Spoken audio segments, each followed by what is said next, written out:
Hi guys, welcome back to another tutorial video. So in the following video I will guide you to remove a cart from DoorDash. Now if you want to remove a cart from DoorDash but you don't know how to do it, then this is the video for you. So simply watch the video till the very end to know about it. So let's get started. Now removing a cart from DoorDash is a very easy step. Now to do so, make sure that you have installed the DoorDash app. So if you have not installed, you may install it from App Store or Play Store on a device. So after that you need to open the DoorDash app on a device and make sure that you are logged in. So to log in, you may continue with email, continue with Google, continue with Facebook, or even continue with your Apple ID. So after logging into your account, you need to go to the payments method. Now to go to the payments method, you need to click on the menu icon, which is the three straight lines, which will be at the very top left corner, and from there you need to select the payments from the list.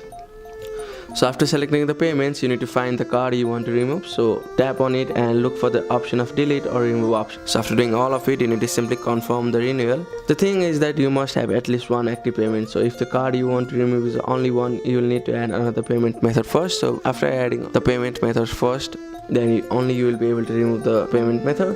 You can't remove a card if there is a pending order, so you need to wait until the order is completed before trying again. So after doing all of it, you will be able to remove the card from your DoorDash account. So that's it. Thank you for watching the video. I hope this was helpful. Thank you.